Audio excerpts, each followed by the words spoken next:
Yun ang mahina ko pa guys, oh. Yung isa. Tapos yung isa doon sa dulo.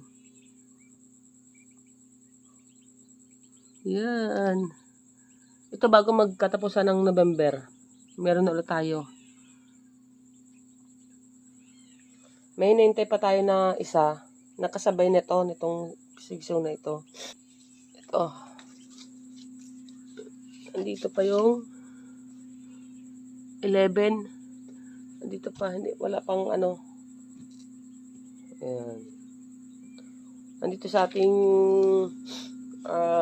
automatic incubator.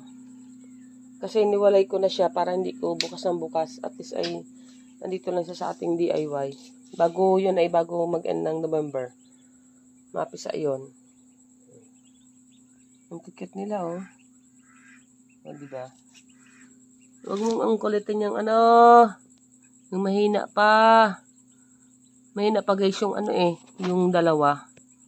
Yung apat ay talagang ano na. Oh, ay. Malalaglag eh.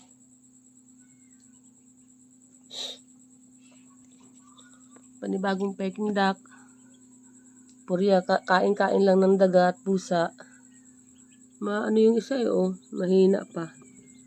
Ito yung isa, oh. Medyo ano na. Yun, tumalo na yung isa dito sa ilalim. Yan na. Yung gamit natin dito guys is yung thermostat. Kaya wala siyang ilaw, 37.9. Dapat 37.8 siya. Bago siya ulit magkakailaw. Kaya ito ay tsaka natin aalisin dito sa incubator kapag ano na, siguro Lunes, medyo kung saan malakas na sila. Sa ngayon kasi is mahina pa.